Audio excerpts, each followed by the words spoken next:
thanks to Chris who invited me. So you're the Portland Works chairman, and also thanks to Robin for kind of facilitating as well and helping me get in touch and all of those kinds of things. So yeah, so this is the results of some research that my colleague Alex and I did a few years ago now, but which we continue to build on. So we were interested in, a bit of background. So I'm interested in kind of business history, management history, and actually industrial history and that kind of field generally. But one of the things about the area is that traditional fields like textiles and sort of cotton and railways and all these kinds of fields tend to get quite a lot of the scholarly interest in those fields. And there isn't so much of a kind of, or there isn't as much kind of scholarly interest in areas like football. And this is starting to open up now, or has done over the last few years. So people like John P. Wilson in Sheffield have moved this forward as well. And well, we kind of started with this was actually around the time of the London Olympics, around 2012. So there'd always been this sense that the UK had been bidding for these kind of sporting mega events. There'd also been this sense, and it's still around now, that these mega events are getting bigger, maybe they're getting unsustainable, they're taking up more and more resources and all these kinds of things. And they generally require more and more kind of managerial kind of resource to be put behind them. So we kind of thought, well, it'd be quite interesting actually to look at when England hosted the World Cup in 1966, which was one of the earlier mega events that England had hosted, to look at how that was managed and how that was organised and how the interplay between the government and the kind of football authorities and all of these kinds of things worked. And the project actually, for a sort of idle idea that I had in the corridor one day, it actually kind of grew into something much bigger.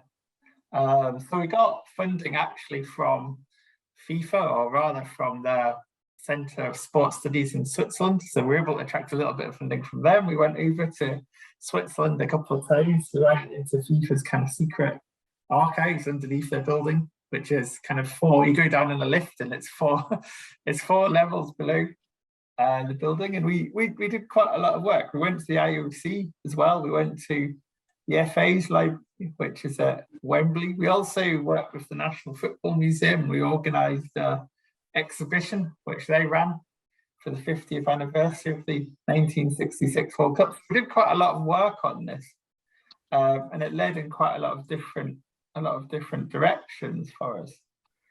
So I thought today it would be useful just to kind of give, in the context of the current Women's European Championship, a bit of an overview really of what the 1966 competition looked like, and also mention a little bit of what happened in Sheffield as well. So in some ways this is considered to have been the first modern World Cup. So the Football World Cup as a thing was around since 1930. The first competition was held in Uruguay in 1930. Obviously the Olympics went back further than that to 1896. And it sort of comes out of the Olympian movement, actually, in a sense that football didn't quite fit into the Olympian movement because there were contests, or there were disputes over professionalisation, the extent to which sport should be professionalised. And the Olympics under the Kluwer team believed that you should be very formally a kind of an amateur, essentially, and that the idea of kind of accepting what were called broken time payments, or basically payment for competing, was wrong. And even in the 1950s, there were athletes who thought that, for example, talking to your coach on the day of a race was just something you didn't do. This is in sports and so football kind of broke away from this somewhat, because professionalism in most countries in football became established from the 1890s onwards, pretty much. So in England, it's kind of tolerated by the FA from the late 1880s and into the 1890s, and then it gradually becomes a kind of orthodoxy, and amateur players kind of drop out of football in the UK. So that there's still a few around actually until the 1950s, but in terms of the kind of top leagues, they gradually drop away, and professionalism takes over. So what you get is the development of this competition, and from starting as a kind of a world championship, it also plays a very important role for the FIFA organization as well. So right from the start, it was something which actually made quite a lot of money for FIFA. Even on the basis of gate receipts alone, the idea was that the tournament held every 4 years would be able to sustain FIFA as an organization throughout the kind of 4-year cycle between the competitions. So, and that remained the case, and was quite important actually until the 1980s and 1990s, when they start to expand and hold the Women's World Cup and all sorts of other World Cups for things like beach football as well. So they started to, they've expanded that more in recent years. For a long time, it was just the Men's World Cup. The general exclusion of women is a whole different topic that I won't get into here, but again, that was a very kind of political decision in itself. It didn't happen kind of benignly. But the other thing that was surprising about this World Cup, about the 1966 competition, and in the light of more recent kind of coverage of sporting events, was that the government did provide funding for it. So the British government, the UK government did provide some funding towards it. I'll talk about that shortly. It wasn't a kind of what we assumed to be a kind of jump as the goalpost situation. So we assumed that most early World Cups were just kind of organised. It was just kind of decided that it would happen in England in 1966, say, or Chile in 1962, as it had happened before. And they just kind of turned up and played the games. So the teams just travelled over and the games were organised. This was far from the case. So already FIFA was starting to lay down certain requirements. They were sending out inspectors, for example, to look at the stadiums. They were looking for certain amounts of seating. They were looking for there to be kind of safety precautions to stop spectators from invading the pitches and all these kinds of things already by the 1960s. So this was quite controversial in itself. There are also other themes going on around the kind of the broad. So obviously, the 1960s are a period, as you know, when industry in Britain is kind of declining, or is that kind of, in technical terms, I suppose it's actually kind of at its height at that time in terms of contribution to employment. But there's always that sense, just in the case of Portland Works failing, for example, that the UK is somehow losing competitiveness.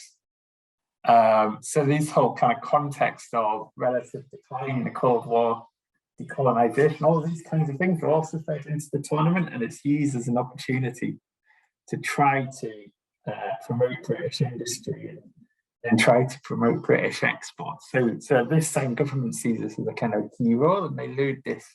This is very much kind of leading onto the tournament. So there's an idea that a British industrial renaissance, it's not going to be powered by the World Cup by any sense, but the World Cup can play a small role, if you like, in helping to encourage British exports, because it's going to be an opportunity for business people from around the world to come to the UK, or at least so it was thought at the time by the government. So all of these different things are going on around the tournament and make it quite interesting.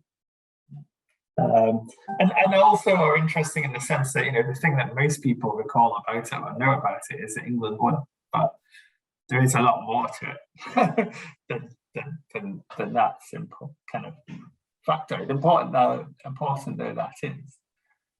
So in terms of methods, we had to kind of spread ourselves quite widely for this. So football is quite an interesting area in the sense that it involves obviously many different organisations to allow it to take place. In the case of these tournaments, many different organisations are involved. So obviously we used materials from the British, or the English FA rather.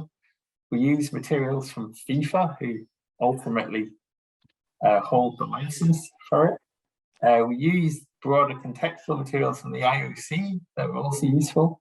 while we were in Switzerland, but we also used material from the English National Archives, so held in Kew. So we looked at the Treasury files where they were approving the spend. We looked at the Education and Science Department, because at that time sport came under education and science. We looked at Foreign Office, we looked at transport files as well. So there was a big effort around developing the transport and providing transport for the tournament as well. So all of these things came into play to organise the tournament. We also visited local government archives, including Sheffield's. And I looked at the council minutes around the tournament and all these kinds of things, and the sorts of plans that took place. In some areas, the local government was more cooperative than others. One of the most interesting was actually Newcastle, where the local government basically decided not to host for various reasons, partly because Newcastle United couldn't give a guarantee that they would still be in their ground, because at the time the local government wanted to redevelop St James's Park as a multi-sport stadium. So quite interestingly, there were even reasons at the time why local authorities didn't want to, or decided not to host as well, which you wouldn't expect to find perhaps today. We looked at the collection of Ken Dagnall, who was a referee in the tournament as well. This is quite interesting. We looked at national and local newspapers. So you'll know, the local newspapers, particularly in this period, are an important source of local communication, and very, very rich. And we also did a few ground tours as well, although not much is left at some of the bigger Premiership grounds of the development. So it was interesting to see and look at the role of memory within the tournament as well, and how that had permeated down, if you like. So one important contextual thing to be aware of. Now, if you read any contemporary coverage of these tournaments, there's usually a what you would call a franchising agreement involved in them, and these have existed in what are called the World Cup regulations that were set up by FIFA since the 1930s, and they continue to be the case now. So the host country, whatever it is, whether it be England or today or in November, Qatar, for example, there'll be a similar one presently between UEFA, which governs the Euros, and the FA for the women's competition happening at the moment. Essentially what happens is that the governing body, the world governing body, FIFA, brands the tournament, and it organises the qualifying tournament, all of these things, but it also retains certain proprietary rights over the tournament. So it retains the rights to the branding, to the broadcasting rights. This is the first time really this had happened in 1966, but it would become more important later, and much more important today actually than spectators in the stadium. And also provided on the pitch organisation, by what I mean refereeing and other kinds of representation around the actual organisation of the matches in a sporting sense. But what's very important is that the risk involved in hosting is then signed over to the Host Football Association, which then carries the risk, the actual financial risk for everything else. So if the tournament is, for example, rained off or somehow disrupted by extreme weather, say, or something like this happens, or there's a natural disaster or disorder in the country, or some other reason why the tournament can't happen, or perhaps no spectators turn up or something like this, something goes wrong financially with the tournament, then it's the host FA or Football Association or Football Federation, as it's called in some countries, which is then responsible for that and agrees to bear the risk for that legally. And that's quite important. And this is one of the areas where these competitions have become quite controversial over the years, because over time, this has been broadened out to essentially include the government and the city authorities and this kind of thing of the host countries as well. Okay, and sometimes this is extended to FIFA, for example, or the IOC, who use a similar practice. asking for kind of local laws to be suspended and things like this. So this has been broadened out over the time as these things became more kind of more prestigious and a bigger brand, if you like, a more valuable property. So at this time, the FA were responsible for everything else, and this involved grounds, accommodation, training facilities for the visiting teams, travel arrangements for the teams, ticketing for fans, also travel arrangements for visiting fans as well, promoting the tournament, merchandising, and ensuring the tournament. All of these things the FA were responsible for. And then the division of the gate receipts was also quite important. So Sheffield Wednesday held the grounds that were, at Sheffield Wednesday held the matches that were played in Sheffield.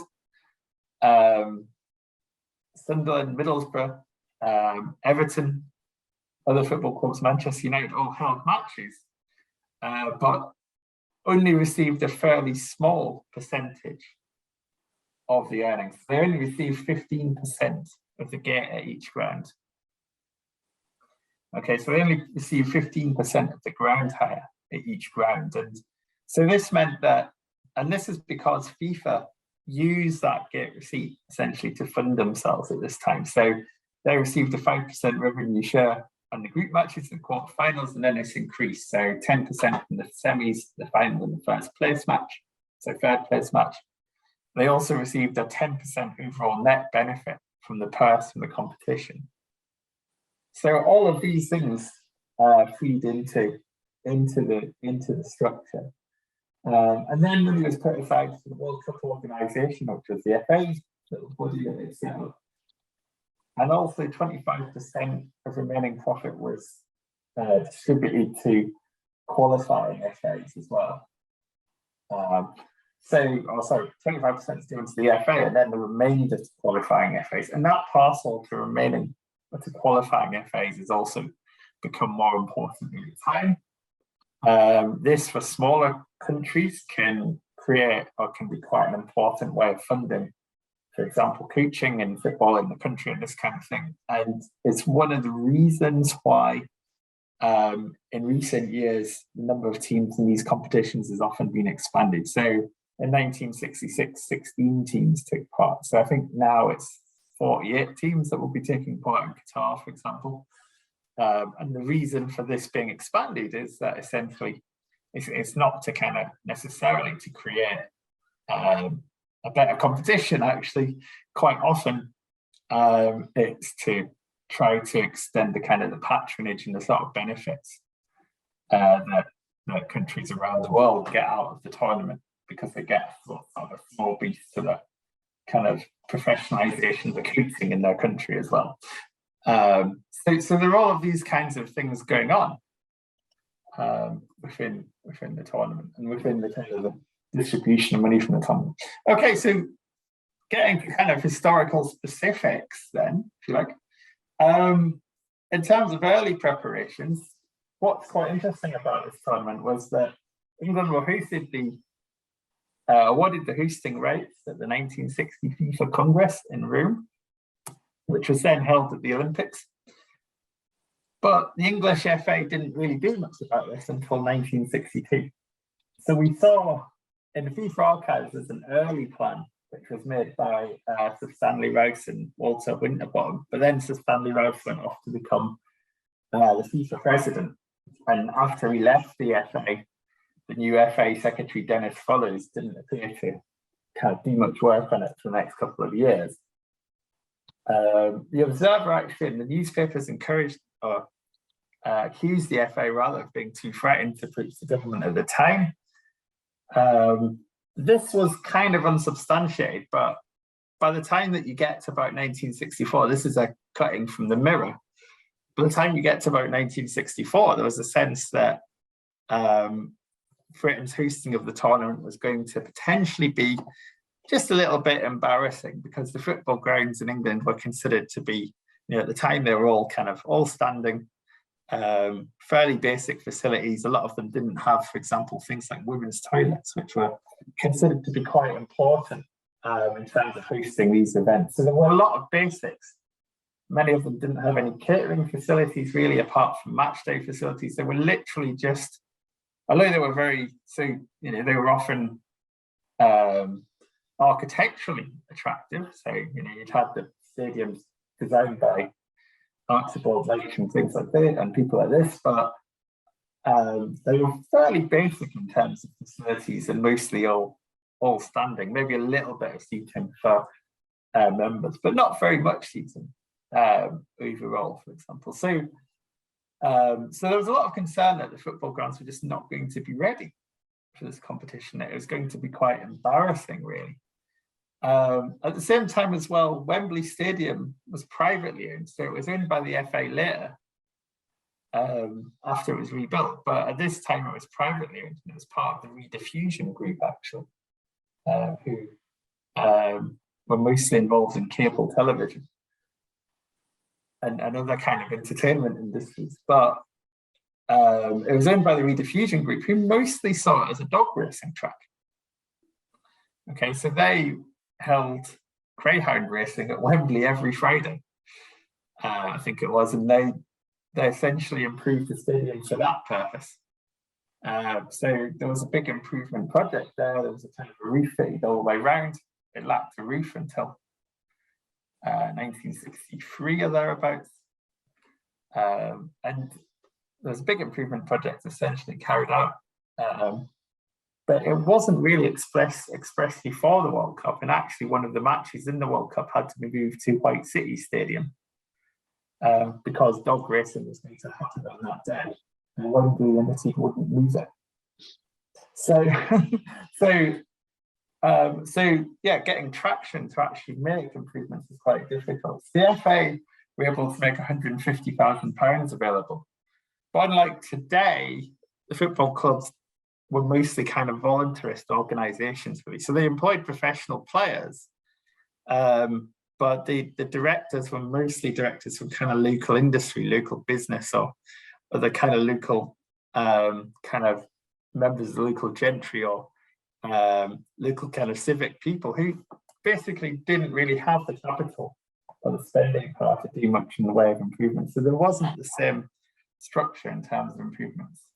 Forgive me, Kevin, you've got 10 more minutes and you seem to have another 10 or 11 slides. So okay, I'll speed up slightly. So basically what happens is that the Labour government comes to power in 1964, and this brings forward Britain's first sports minister, Dennis Howell, who managed to persuade Harold Wilson to put forward a £500,000 grant towards improving football grounds. And this is basically the basis of the World Cup, as the government kind of spend money on it. So, but what this meant was that there was an expectation that there would be some kind of legacy coming from the World Cup. And there are echoes here of what happened later in 2012. But straight away, Howell was talking about, well, we want there to be a lasting, permanent reminder of the World Cup. And of course, Howell also set up a sports council around the same time, which also had an important legacy in terms of government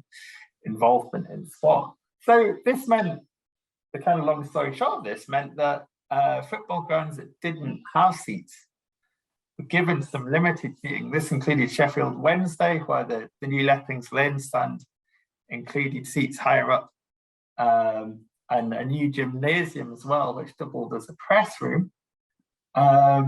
But also Everton, a new seater stand was put in. Manchester United also put some new seats in, but they also funded some of their own improvements. They were one of the few clubs who actually spent their own money on improvements.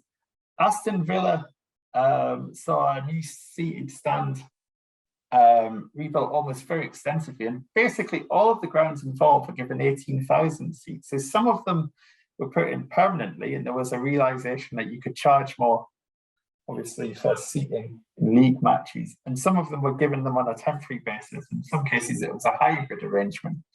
But this allowed for there to be seating at all grounds, as well as improved dressing rooms and medical centre facilities, and all these kinds of things that were considered to be required by FIFA for international football to take place, essentially. The other thing that was important and groundbreaking about this World Cup was the involvement of merchandising. And again, if people here remember the tournament, they may remember World Cup Willie, who was the kind of the mascot of the tournament. Now, what was quite interesting here was that the FA licensed Willie, who was a kind of a cartoon lion. And there were 99 separate products were licensed by the company. But at the time, this wasn't a terribly well understood business activity. So it was hoped that the mascot were down £100,000 for the FA, but only £16,000 was actually earned. And this is Ken Wilson, who was the chair of the World Cup organising company, basically, which was set up by the FA. So he was actually nicknamed World Cup Willie as well. So the line was actually named after him. But these are some of the products. There was Watney's beer, which was named after it. There were bags, there were jackets, there were ties. There were all these kinds of products that were created by the FA and their kind of merchandisers for the tournament. What's different to what would happen later was that in later tournaments, FIFA started to take on. So they started to realise that the mascot was an important part of the branding of the tournament. So FIFA then took over this aspect and made it more profitable later. But this is the first tournament to have this kind of branding and this kind of mascot in this way, essentially, and meant that there could be a whole new dimension to monetisation of the tournament, which would become more important later. What happened in practice was, if you look at the kind of newspapers at the time, for example, you quite often find third-party firms, like say Tesco, for example, just borrowing World Cup Willie and putting him in their advertising. We don't think that the rates around this was very well understood at the time, and the FA didn't see any revenue from this. Today, it would be a very different story. So World Cup Willie was culturally successful, but he wasn't financially successful. But it did mean that there was a realization by FIFA that there was the potential for branding of that sort later on as well, and that you could expand the branding far beyond what happens on the football pitch.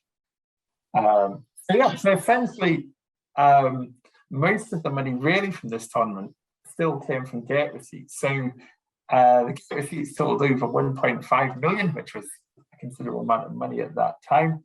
And essentially, this was enough going back to FIFA, not just to keep the organisation going, but also to allow it to start up a lot of new coaching schemes. So, for example, they were able to start new coaching schemes in the US, which helped to propagate football in the US, and which led to the start of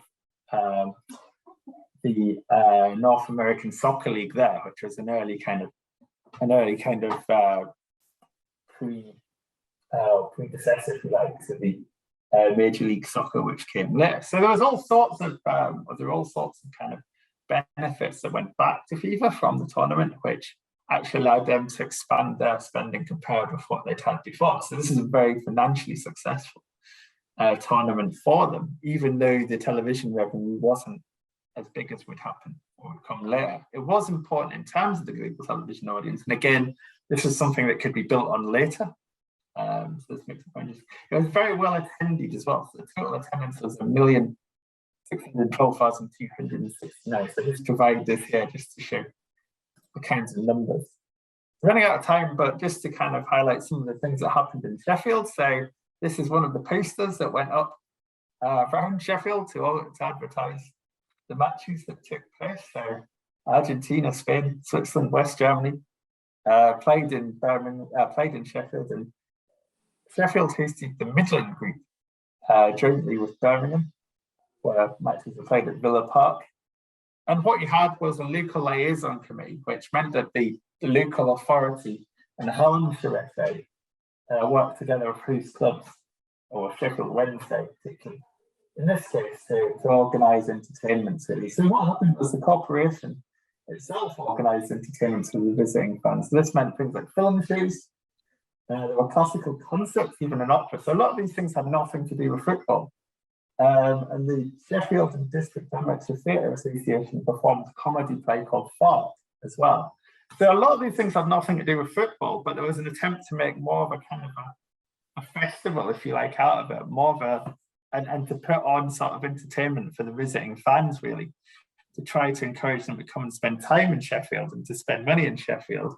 I also have a suspicion that it was also an attempt to get the locals to spend money around the time of the tournament, and just to create a kind of a buzz in the air as well. Quite slightly quaintly as well, the visiting teams were also given by the corporation free use of the public baths, although I don't know whether or not they actually took this opportunity up. And the industries in Sheffield also did quite a lot. So there were tours of the steelworks and the Park Flats as well, or Park Hill Flats. So these at the time, of course, were considered to be architecturally revolutionary. And so the corporation organised tours there, but the Junior Chamber of Commerce organised a cutlery exhibition in Cutler's Hall to try to show off the best of Sheffield's products. There were networking events for visiting businessmen. And the BBC also made a documentary on Sheffield for overseas audiences. So there was a kind of a sense that because it was an industrial city, Sheffield wasn't necessarily the prettiest place for people to visit. But there was an attempt to demonstrate that it was a modern place, it was an up-and-coming place, and a developing place, and a place at the forefront of world technology and all of these kinds of things. In reality, though, and this is one of the problems of all sporting mega events, the knowledge that a mega event is happening tends to discourage tourism in general during the time of the tournament. And visitor numbers were quite disappointing. So most of the fans that came from abroad opted to stay in London and commute up. And British Rail actually, also saw an entrepreneurial opportunity. And they provided, we've seen the documents in the National Archives and the British Rail Archives of how they organised special trains from London, but also provided, for example, special catering, what they called sportsmen's lunches, including pork pies and rather quaintly beer in cans. Came in. I brought another friend with a small glass of shed. Stating Sheffield.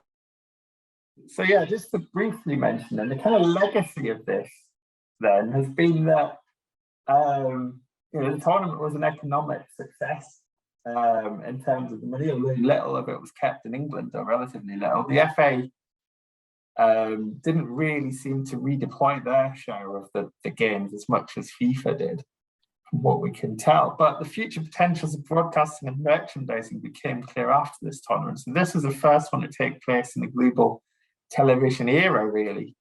It was possible to export the film. It wasn't yet possible to do transatlantic or intercontinental broadcasts, because broadcasts all around Europe on the Eurovision network, and the footage was distributed globally as quickly as possible as well by air. So it was the first World Cup really to actually have a kind of global television audience. The 1962 World Cup wasn't shown live in England because it was in Chile. There wasn't any kind of satellite technology at that time that could support it. So those of you that may remember have seen the footage of the Battle of Santiago and David Coleman raging around all those kinds of things. That was actually part of a kind of a match of the day style highlights program. So this is the first time that there was kind of footage of whole matches being sent out and this kind of thing. Media from other countries also telexed out live reports as well of what was happening back to the radio stations in their country and these kinds of things. So there was all kinds of work like this, which made it much more of a bigger, or made it expected to become a bigger media event in the future, if you like. But within England, the impacts were less obvious. Obviously, we know that the safety record of the improvements was dubious. So Leppings Lane stand at Hillsborough was obviously later involved in the infamous disaster there. The back of the stand was improved, the front was not. A wall also collapsed at Urson Park as well, later in Middlesbrough. So the safety record of some of these improvements that was done was quite dubious, really. And there was a temporary upsurge in audiences and interest, but then of course the sport dropped into this relative kind of dark ages of the 70s and 80s. And the British lost control of FIFA for various reasons as well to Joe Haviland, who supported the kind of commercialization of gender much more, if you like. However, in the longer term, the event made people happy. It was an important memory. It didn't provide a meaningful economic boost to boost the British image, perhaps, but it is an important memory within England. Although Bobby Moore had relatively little commemoration in his lifetime, however, for example, but still it was important. It was remembered through later tournaments held in England, so Euro 96, the 2012 Olympics, Euro 2020, the current Euro 2022. It's kind of, it's always kind of haunted these later tournaments, if you like. And we suggested actually in the book that England could host the Women's World Cup because it would help to build the prestige of that tournament in the same way as it did the men's. So England's still considered in the football world to be an important place because football originated in England, the big clubs are here and all these kinds of things. The Premiership is still considered to be the sort of major league, if you like, that people look to around the world. Amusingly, one of the peer reviewers considered that to be a far-fetched idea. So we'd like to claim impact now for having suggested this. Now that a Euro has happened, but quite seriously, these are events that can happen without a lot of work taking place, essentially, to build new grounds and so on. Yeah, and the other major factor here is that new motives and demands can be loaded onto mega projects over time. This is true for things like HS2 and Crossrail, as it is for football tournaments. So the government wanting to get more out of the World Cup than just doing a football competition was important there, essentially, in terms of creating an expectation that more was going to happen over time. Thank you, Kevin. I think that's an extraordinary account, and it's a salutary reminder of how things that some of us lived through became heritage. I'm probably from a different age group from you. I remember sitting watching the final on our little black and white TV at home many years ago. But yeah, and the fact that so much history was being made here, as well as in Sheffield, as well as the rest of the country, is a salutary reminder as well. It is heritage, no question.